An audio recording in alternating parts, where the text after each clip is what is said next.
સુરત શહેરમાં બાઇક પર જિલ્લાની બ્રિજથી જતા પરિવારને પતંગની દોરી વચ્ચે આવતા બ્રિજ નીચે પડતા પિતા રેહાન શેખ, દીકરી અલીસાનું મોત, જ્યારે માતા રિયાનાની હાલત ગંભીર। સુરત શહેરમાં આજે મકર સંક્રાંતિના દિવસે મુસ્લિમ બંગાળી પરિવાર પર આફત આવી પડી। પરિવાર રજા હોવાથી ગાર્ડનમાં ફરવા માટે નીકળ્યો હતો।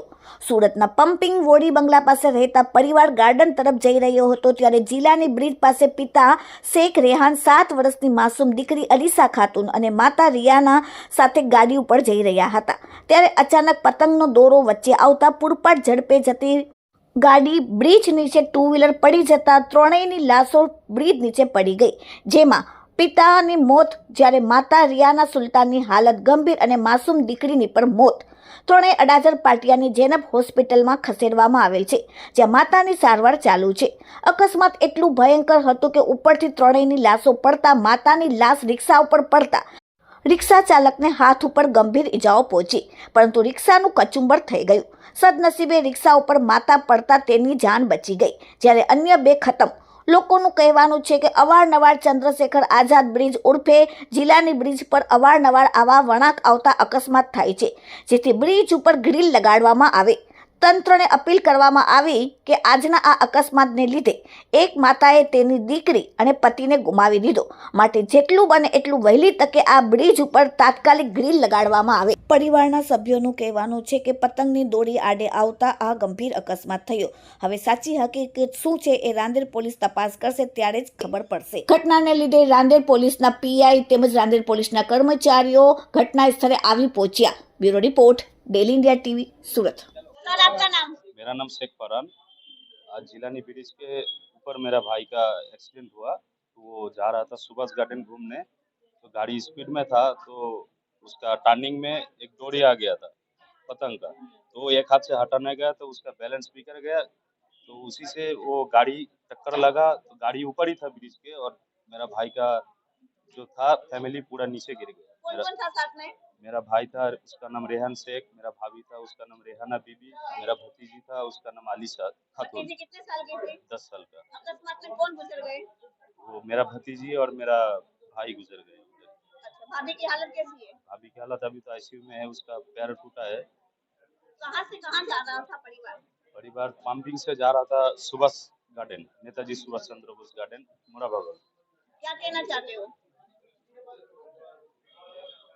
क्या कहो, अभी एक्सीडेंट हो गया। अभी ऐसा ब्रिज तो बंद रहना चाहिए था, सभी फ्लाईओवर बंद था, यही चालू था, तो उधर पुलिस वाला रहना चाहिए था, तो कोई नहीं था, तो सब लोग ब्रिज में चढ़ गया, वो भी चढ़ गया।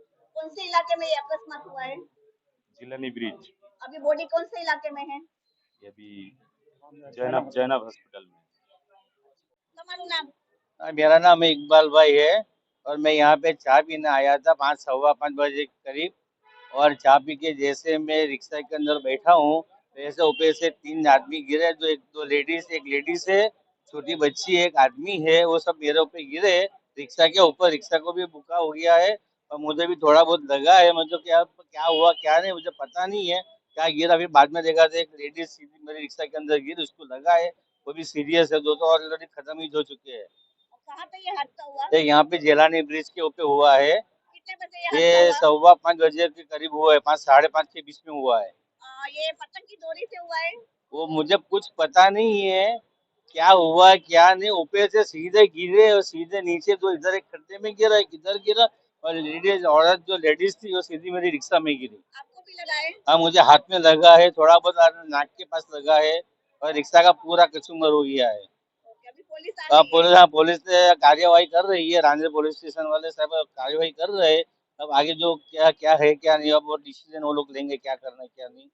ओके सर, તમારું નામ? મારું નામ જાવેદભાઈ ડાબલા છે બેન। હું અહીંયા વોર્ડ નંબર 11 માં બીજેપીમાં માઇનોરિટી સેલનો પ્રેસિડેન્ટ છું આજે કઈ ઘટના બની? બેન।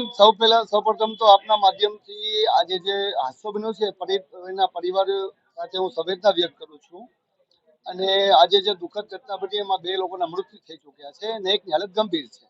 તમે શું કહેવા માંગશો આ ઘટનાને લઈને? આ ઘટનાને લઈને મેં સુરતના મેયરશ્રી અને મ્યુનિસિપલ કમિશનરશ્રીને એક વિનંતી કરવા માંગુ છું કે આ પુલ બહુ જ હાઈટથી હોવા પરના કારણે એના પર ગ્રીડની વ્યવસ્થા કરો, કારણ કે આ પુલ પર અવારનવાર હાદસા થાય છે અને લોકો પોતાની જાનથી જાય છે। પુલની ઊંચાઈ લગભગ 60 ફૂટ જેટલી છે અને ત્યાંથી કોઈ અકસ્માત થાય ને અગર કોઈ માણસ પડે તો એનું સર્વાઈવ કરવું લગભગ ઇમ્પોસિબલ હોય છે. આ પુલનું નામ શું છે?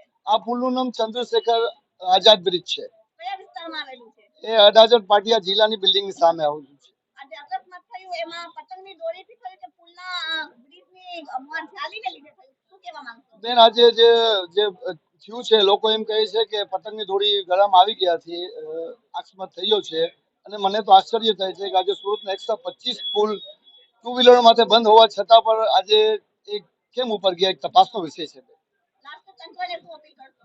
લાસ્ટ તંત્રને અપીલ કરું છું કે જે થઈ ગયું એ તો આપણા હાથમાં નથી કે આપણે પાછું કરી શકીએ, પણ બીજી વાર કોઈ સાથે આવું દુઃખદ ઘટના ન બને એ માટે પુલમાં જેમ બને તેમ જલ્દી સુરતના મેયરશ્રી અને કમિશનરશ્રીને હાથ જોડીને વિનંતી કરું છું કે આપ ગ્રીલ લગાવો તો આવનાર અકસ્માતમાં લોકોનો જીવ સર્વાઈવ થઈ શકશે.